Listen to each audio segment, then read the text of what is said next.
소쿨극장의 소리내어 읽거나 눈을 감고 듣기 코너입니다. 오늘 소개 올릴 글은 우리나라 제일 가는 수필가 중에 한 분인 피천득 교수의 작품 엄마입니다. 이 수필은 옛글의 멋과 깊이를 느껴볼 수 있는 고화한 작품입니다. 그는 생전 나의 간절한 희망은 엄마의 아들로 다시 태어나는 것이라고 말하곤 했습니다.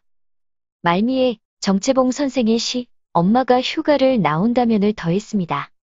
마당으로 뛰어내려와 안고 들어갈 텐데 웬일인지 엄마의 얼굴은 보이지 않았다. 또 숨었구나.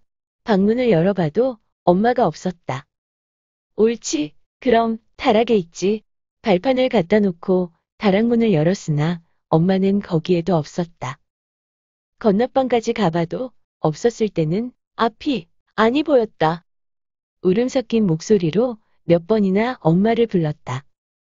그러나 마루에서 째깍대는 시계 소리 밖에는 아무 대답도 들리지 않았다. 나는 두 손으로 턱을 괴고 주춧돌 위에 앉아서는 정말 엄마 없는 아이같이 울었다.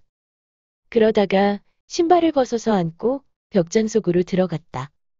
나는 그날 유치원에서 몰래 빠져나왔었다. 순이한테 끌려다니다가 처음으로 혼자 큰 길을 걷는 것이 어떻게나 기뻤는지 몰랐었다. 금시에 어른이 된 것 같았다. 자파상 유리창도 들여다보고 약 파는 사람 연설하는 것도 듣고 아이들 싸움하는 것 구경하고 그러느라고 좀 늦게야 온 듯하다. 자다가 눈을 떠보니 캄캄하였다. 나는 엄마를 부르면서 벽장문을 발길로 찼다. 엄마는 달려들어 나를 끌어안았다. 그때 엄마의 가슴이 왜 그렇게 뛰었는지, 엄마의 팔이 왜 그렇게 떨렸는지 나는 몰랐었다. 너를 잃은 줄 알고 엄마는 미친년 모양 돌아다녔다. 너는 왜 그리 엄마를 성화먹이니? 어쩌자고 너 혼자 온단 말이냐? 그리고 숨기까지 하니 너 하나 믿고 살아가는데 엄마는 아무래도 달아나야 되겠다. 나들이 간 줄 알았던 엄마는 나를 찾으러 나갔던 것이었다. 나는 아무 말도 아니하고 그저 울었다. 그 후 어떤 날 밤에 자다가 깨어보니 엄마는 아니자고 앉아 무엇을 하고 있었다. 나도 일어나서 무릎을 꿇고 엄마 옆에 앉았다. 엄마는 아무 말도 아니하고 장롱에서 옷들을 꺼내더니 돌아가신 아빠 옷 한 벌에 엄마 옷 한 벌씩 짝을 맞춰 차곡차곡 집어넣고 내 옷은 따로 반다지에 넣고 있었다. 그것을 보고 나도 모르게 슬퍼졌지만 엄마 품에 안겨서 잠이 들었다. 그 후 얼마 안 가서 엄마는 아빠를 따라가고 말았다. 엄마가 나의 엄마였다는 것은 내가 타고난 영광이었다. 엄마는 우아하고 청초한 여성이었다. 그는 서화에 능하고 검은고는 도에 가까웠다고 한다. 내 기억으로는 그는 나에게나 남에게나 거짓말한 일이 없고 거만하거나 비겁하거나 몰인정한 적이 없었다. 내게 좋은 점이 있다면 엄마한테서 받은 것이요. 내가 많은 결점을 지닌 것은 엄마를 일찍이 잃어버려서 내가 엄마의 사랑 속에서 자라나지 못했기 때문이다. 엄마는 아빠가 세상을 떠난 후 비단이나 고운 색깔을 몸에 대신 일이 없었다. 분을 바르신 일도 없었다. 사람들이 자기 보고 아름답다고 하면 엄마는 죽은 아빠에게 미안한 생각이 들었을 것이다. 여름이면 모시, 겨울이면 옥양목, 그의 생활은 모시같이 섬세하고 깔끔하며 옥양목같이 깨끗하고 차가웠다. 황진이처럼 멋있던 그는 죽은 남편을 위하여 기도와 고행으로 살아가려고 했다. 폭포 같은 마음을 지닌 채 호수같이 살려고 애를 쓰다가 바다로 가고야 말았다. 엄마가 이 세상에서 마지막으로 한 말은 내 이름을 부른 것이었다.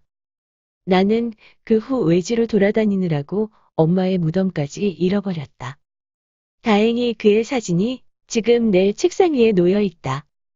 30대의 세상을 떠난 그는 언제나 젊고 아름답다. 내가 새 한 마리 죽이지 않고 살아온 것은 엄마의 자애로운 마음이요.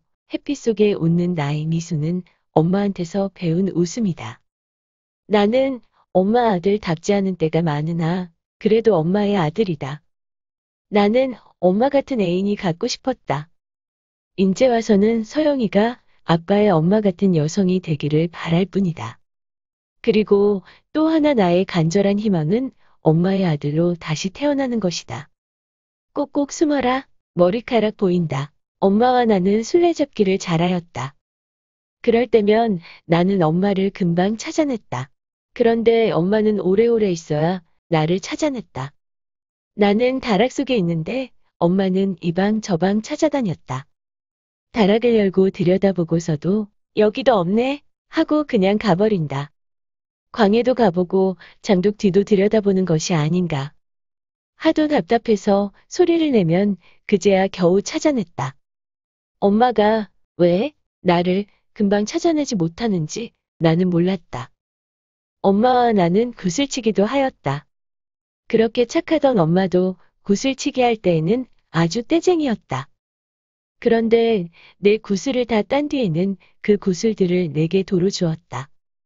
왜 그 구슬들을 내게 도로 주는지 나는 몰랐다. 한 번은 그 방에서 몰래 도망왔다. 너무 이른 것 같아서 한 길을 좀 돌아다니다가 집에 돌아왔다. 내 생각으로는 그만하면 상당히 시간이 지난 것 같았다. 그런데 집에 들어서자 엄마는 왜 이렇게 일찍 왔느냐고 물었다. 어물어물했더니 엄마는 회초리로 종아리를 막 때렸다. 나는 한나절이나 울다가 잠이 들었다. 자다 눈을 뜨니 엄마는 내 종아리를 만지면서 울고 있었다. 왜 엄마가 우는지 나는 몰랐다. 나는 글방에 가기 전부터 추상화를 그렸다. 엄마는 그 그림의 틀을 만들어서 벽에 붙여놓았다. 아직 우리나라에는 추상화가 없을 때라 우리 집에 오는 손님들은 아마 우리 엄마가 좀 돌았다고 생각하였을 것이다. 엄마는 새로 지은 옷을 내게 입혀보는 것을 참 기뻐하였다. 작년에 접어 넣었던 것을 다 내어서 길이가 짧다고 좋아하였다. 그런데 내 키가 지금도 작은 것은 참 미안한 일이다. 밤이면 엄마는 나를 데리고 마당에 내려가 별 많은 하늘을 쳐다보았다. 북두칠성을 찾아 북극성을 일러주었다. 나는 그때 그것을 이해할 수가 없었다. 불행히 천문학자는 되지 못했지만 나는 그 후부터 하늘을 쳐다보는 버릇이 생겼다. 엄마는 나에게 어린 왕자 이야기를 하여 주었다. 나는 왕자를 부러워하지 않았다. 전복을 입고 복권을 쓰고 다니던 내가 왕자 같다고 생각하여서가 아니라 왕자의 엄마인 황후보다 우리 엄마가 더 예쁘다고 믿었기 때문이다. 그렇게 예쁜 엄마가 나를 두고 달아날까봐 나는 가끔 걱정스러웠다. 어떤 때는 엄마가 나의 정말 엄마가 아닌가 걱정스러운 때도 있었다. 엄마가 나를 버리고 달아나면 어쩌느냐고 물어보았다. 그때 엄마는 3번이나 고개를 흔들었다. 그렇게 영영 가버릴 것을 왜 3번이나 고개를 흔들었는지 지금도 나는 알 수가 없다. 정채봉 시인의 작품 엄마가 휴가를 나온다면입니다. 하늘나라에 가 계시는 엄마가 하루 휴가를 얻어 오신다면 아니, 반나절, 반 시간도 안 된다면 단 5분, 그래, 5분만 온대도 나는 원이 없겠다. 얼른 엄마 품속에 들어가 엄마와 눈맞춤을 하고 젖가슴을 만지고 그리고 한 번만이라도 엄마 하고 소리내어 불러보고 숨겨놓은 세상사 중 딱 한 가지 억울했던 그 일을 일러 바치고 엉엉 울겠다. 참고문헌 및 자료 소개 올리겠습니다.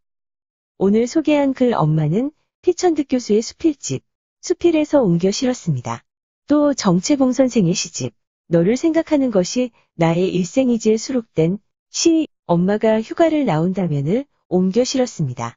1978년 조문진 감독의 영화 사랑방 손님과 어머니, 그리고 연합통신의 기사와 사진도 빌렸습니다. 신윤복, 김홍도, 장승업, 정우성의 그림 몇 점, 그리고 김혜경, 이미영, 박남숙, 최범보리의 그림도 빌려왔습니다. 한국관광공사와 블로그 따뜻한 하루, 오림이 바보의 나눔, 고운에서도 사진과 기사를 일부 빌려왔습니다. 유튜브 김영태의 화면도 하나 캡처했습니다. 쿨극장입니다. 이번 주부터 세상의 모든 것과 소리 내어 읽거나 눈을 감고 듣기는 상황에 맞추어 격주로 번갈아 탑재할 예정입니다. 다음 주 토요일에 뵙겠습니다. 고맙습니다. 안녕히 계셔요.